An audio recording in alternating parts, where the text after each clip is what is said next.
everyone, this is me Melissa, and today we are going to have a special conversation with Mr. Mike as the principal, Ibu Irene as the parent, and Faro as the student of junior school in SPH.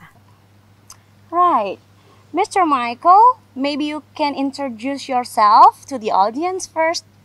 Sure, thank you, Ibu Melissa. So welcome everyone.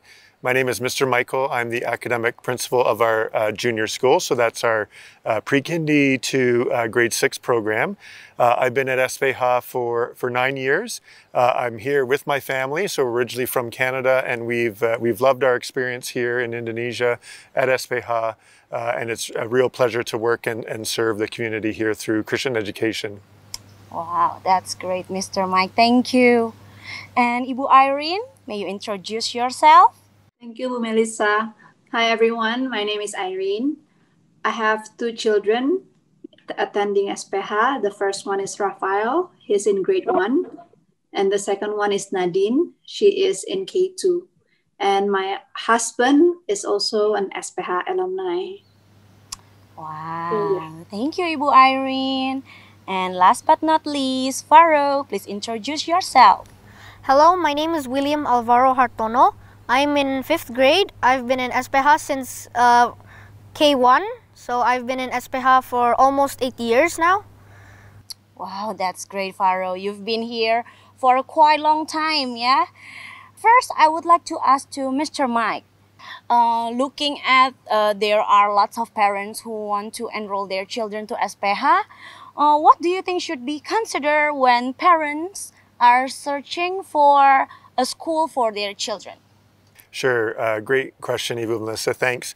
I think different families are going to be looking for different things. But I think there's a few fundamental items that we can look at, that we can share that SPH has, that will be exciting for parents to see. So foundational to our school is the idea that we really want our students to grow and to flourish. Made to Thrive is our theme this year, and it really captures the essence of what we want to see in our program and in our students as well. So, and by flourish, we don't mean just academic flourishing. That's an important part of what we do, and we do it very well. We know from our external testing, from the work that we do, that our students in junior school do very well academically, so we're excited about that. But when we're looking at flourishing, we're looking at more than just academics. We're looking at the whole student. So that involves emotional wellness, it involves physical activity and growth, and first and foremost, spiritual formation. So we really see the thriving of our students coming as a result of them learning about Jesus, about the Lord, and giving their lives to Him. That's where we see true flourishing, and that's what we hope for our students. We also know that parents are looking for dedicated teachers. So our teachers respond to God's calling to come to a school like SPH. They're here because they're responding to a call to serve. So they are dedicated to their job. And it's more than just a job. It's a passion. It's something that they love to do, to connect with their students and to see their students grow and thrive. So we have teachers from all around the world, from Indonesia, from Australia, from Canada, from America, that work hard and want to see their students do well. So that's really exciting. I think parents also want to see a school where they can be viewed as partners. So one of the foundational beliefs we have is that parents are partners in education. Education is actually the primary responsibility of the parent, not the government, not an institution. So we don't want parents simply to drop their children off at the door and then, give them to the school. We actually value our partnership together. So we have programs like our parent advisory group, where a parent's voice can be heard, and where we communicate together back and forth, and we build a better program, knowing that parents value that partnership, so that's really exciting. And then, of course, we have beautiful facilities.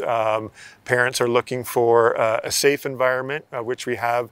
They're looking for facilities where students can grow and experience and explore. So we have beautiful playground, wonderful gyms, science labs, computer labs, all of those requirements we have. And you know, put all those things together, and we have a community of learners that grow and that thrive. And we're really excited about that at SPH. That's a really complete package. Now, how about Ibu Irene? What made you decide to send your children to SPH, even from kindergarten?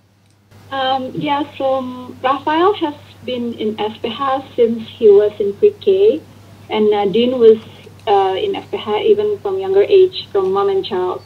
So the reason why I sent them to SPH even from such young age, because I believe the importance of the golden age, like 0 to 6 years old.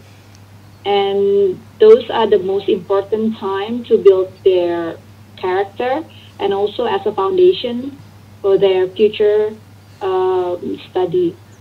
So I like how SPH doesn't only emphasize on academic side, but also in their characters. And also I love how my children get to spend good balance between spending time indoor, like in classrooms, and also outdoors, which is like very important. Like they spend a lot of time in the playground, swimming pool, and just around the field. So that's very important for my children. Thank you, Ibu Irene. Now, how about Faro? Can you share about your learning experience? What happened inside and outside classroom?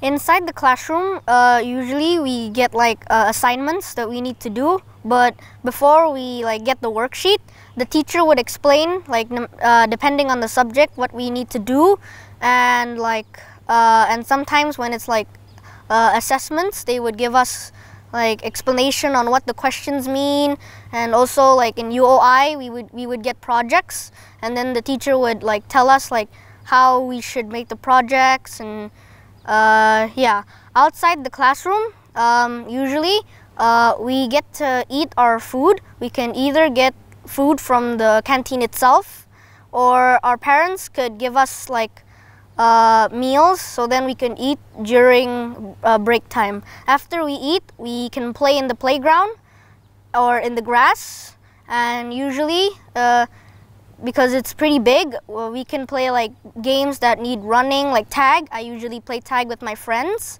But sometimes when we're at the hallway, we cannot run and we can't pass the yellow line because usually it's dangerous if you pass it. So then usually we just play in the play area, the playground, or just in the middle of the grass field. We can also play basketball, and we can play soccer if we want. Or we can just hang out, and maybe we can go to the library and we can read or do our homework, maybe. So SPH is a comfortable and safe place for you, yeah, Faro? Yeah. Now, Faro, how about your relationship with your friends and your teachers? How do you see them? The teachers most of them are very nice. They're friendly. So then like usually when I go to class, I'm excited to meet them, and usually we could say hi, they would give us a high five, and we could shake our hands. And usually during when they're teaching, they teach it like very detailed, so then we can understand what's the assignment. And so then like usually, and if we need help, the teachers can explain to us, so then we can understand. And most of the time, I'm not like really afraid to ask questions, because like they're very friendly and they really want me to accomplish. And for the friend, I have a lot of friends in SPH. Usually I meet them by usually during open house. I meet new friends, and then I usually like to ask them about their hobbies, and then we usually become best friends, or we can just hang out and talk. Or I can invite them to my other friends, which like I already friend when like I don't know, grade 1 or grade 2, and then usually we can like play together. We can play a group game like tag or hide and seek usually. Thank you, Faro. Well, Mr. Mike, like Faro said, he misses his friends and teachers. It's almost 1 year, yeah, that we shift to home learning. From the school perspective, how the school and the teachers prepare, support, and build communication with the parents. Sure, thanks. Yeah, home learning, you're right, it's almost been a year. It's hard to believe.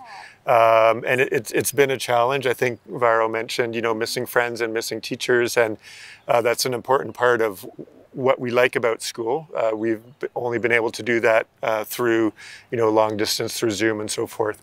As a school, we've worked really hard to really focus on the wellness of our community. So when we saw that home learning was approaching already in March last year, we were already getting ready for the online learning situation.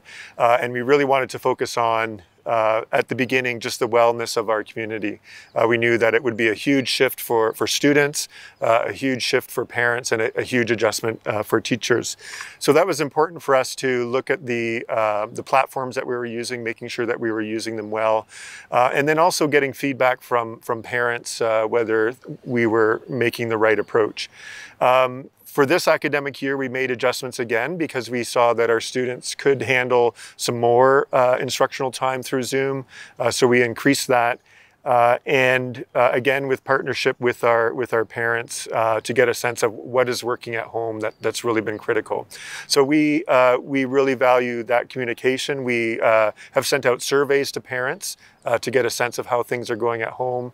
Of course, teachers communicate through email with families, and WhatsApp has been a great tool just to maintain that communication, so that we can get a good sense of what's happening at home. And even though there have been challenges, we're quite happy the success that we've seen.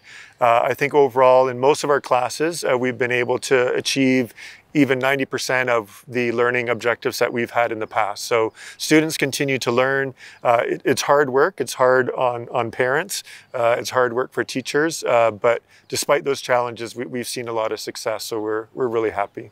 Yeah, so there are lots of efforts, yeah, from many people in the school. Well, that was from principal side. Now let's listen from the parent side. Ibu Irene, how's SPH home learning for you?